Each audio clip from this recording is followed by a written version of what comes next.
Nombre de choses ici. Déjà, il faudrait rétablir les faits. On dit souvent que les hommes mentent, mais les chiffres non. Depuis 1992, Biya n'a jamais eu un score aussi bas qu'en 2025. Et depuis 1992, l'élection de 2025 est la seule élection où le président est allé sans ses alliés de poids.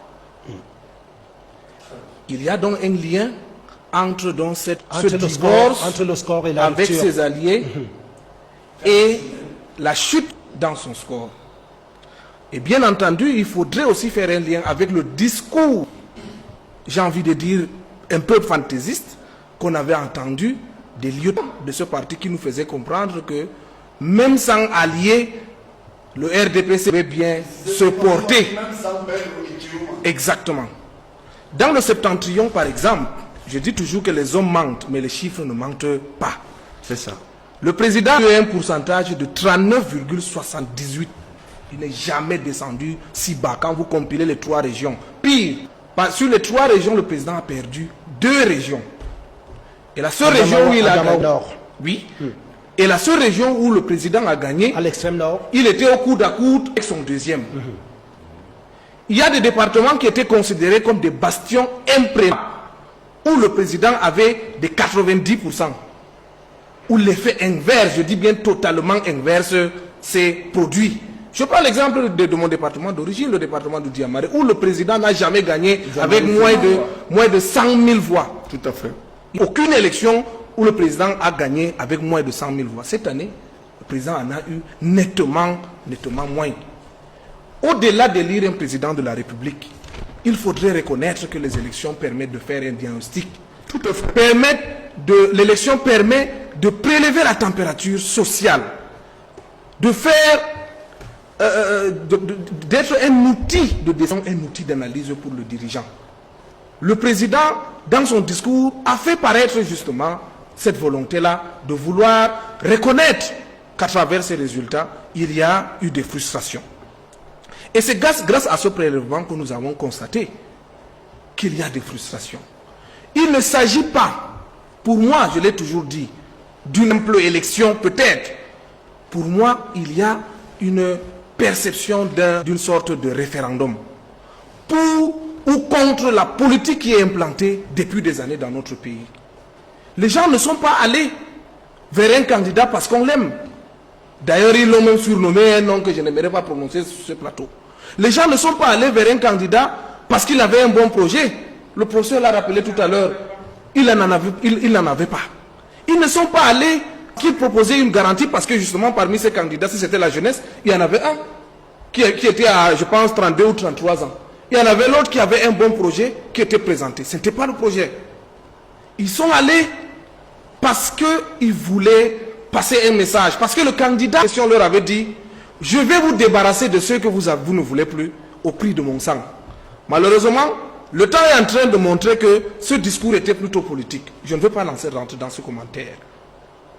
Il faudrait qu'on ne perde pas de vue que c'est l'expression de la volonté populaire qui visait en quelque sorte le changement, qui essayait de s'exprimer en ses propres termes lors de ces élections, qui essayait de nous dire en français facile que nous ne sommes pas d'accord avec ce qui est implémenté. Divination, cher ami. Nous ne l'occupons pas, mais il est important qu'on précise que dans le première allocution, il a fait allusion. Je vous ai suivi, madame. Je ne parle pas de divination. Je vous ai suivi. Tout à l'heure, j'avais même presque accusé M. Boni de m'avoir oublié parce que je vous suivais. Vous pouvez aussi me suivre. Mais dans le discours, il est mentionné profession de foi. Alors, lorsque un candidat qui vient d'être installé officiellement, parce que c'est de ça qu'il est question, prend la parole pour la première fois, on estime que dans cette allocution, il est censé nous donner les grandes lignes de son projet pour lequel il est censé avoir été élu. Et non aller dans une continuité aveugle. Il son discours autour de ce projet. Autour de ce projet. Bien. Lorsque vous voyez ce discours, et là je profite pour répondre à votre question, quelles actions courageuses que le président, que les dirigeants doivent mettre en place, que le président doit mettre en place. La première des choses concerne la décentralisation. il faut qu'on ait des véritables moyens d'agir. Il faut donner du contenu à cette espèce de solution. Parce que nous sommes convaincus que si cette décentralisation est effective, les Camerounais pourront trouver des solutions à leurs problèmes. Le président a bien fait d'évoquer le problème des jeunes. Les jeunes n'attendent pas justement des discours creux, comme on en a l'habitude. Mais rappelons que le président de la République s'adresse à sa jeunesse tous les soirs du 10 février. Il ne faudrait pas qu'on pense que c'est nouveau. Et tous ces soirs, le président, en s'adressant à la jeunesse, fait des promesses. Et c'est cette même jeunesse qui est sortie après les élections pour dire qu'ils ne sont pas contents. Peut-être ça ne peut pas vous plaire, mais c'est la réalité. Il faudrait donc qu'il y ait des actes. Il faut qu'il y ait une politique réelle des jeunes. Pour les jeunes, une rupture avec les discours creux. Il faut oser le nivellement de la classe politique, politico-administrative. Il faut qu'on l'ose. Il faut renouveler la classe politique. Lorsque nous voyons les frustrations, je crois qu'il y a des localités où un jeune de 30 ans comme moi est né, a grandi, ne connaît qu'une seule élite politique de sa localité. Il considère cette élite comme étant son véritable adversaire. Cette élite qui est là depuis 30, 40 ans, qui vient passer le même message. À son adversaire. Alors, vous avez des zones géographiques dans ce pays où le renouvellement de la classe politique est en quelque sorte un recyclage des mêmes personnes qui ont, c'est-à-dire la même vision, la même façon de parler des choses. Est-ce que c'est normal que nous soyons dans un pays en majorité jeunes, on parle quand même de plus de 60% de jeunes dans ce pays, que dans certaines localités, que ce soit plutôt des grands-pères de 90 ans, de 80 ans, qui portent le flambeau de cette jeunesse. Cette chose nous a permis de constater la rupture totale entre les notables, j'ai envie de les appeler ainsi, du renouveau, et nous qui constituons le peuple. Le discours, de façon claire, ne passe pas.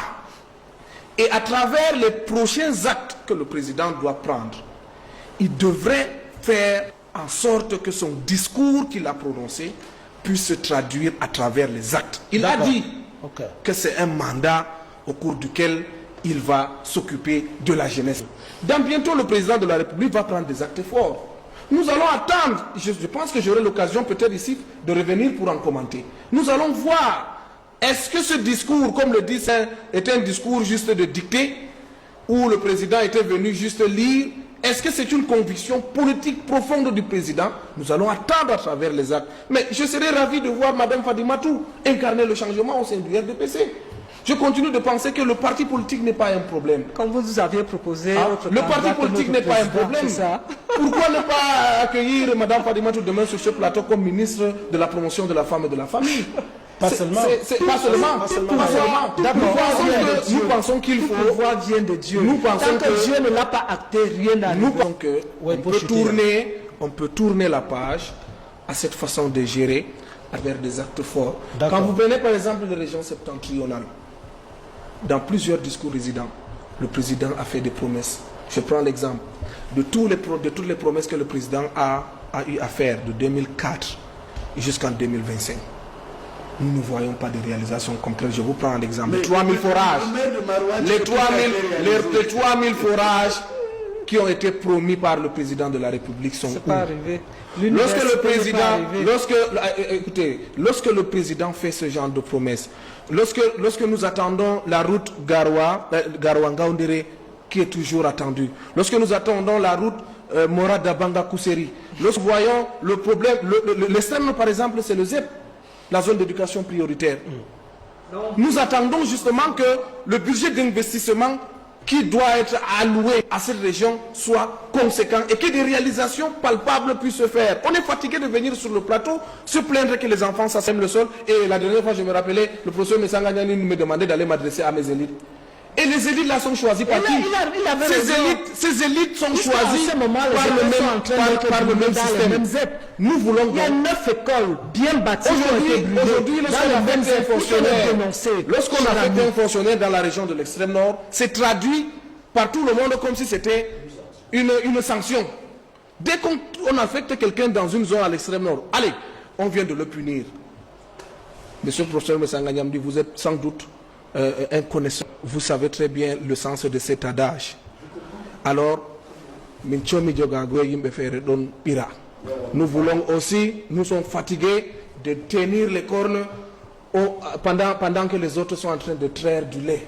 Nous voulons aussi donner notre calebasse pour que le lait puisse y entrer dans notre... Vous avez espéré que le pouvoir revienne au nord? Non, à lui, je pose la question. Alors, Vous étiez dans cet état d'esprit-là? personnellement, j'y étais. J'y ai milité. Le président de la République a gagné officiellement. Et dans ma logique républicaine,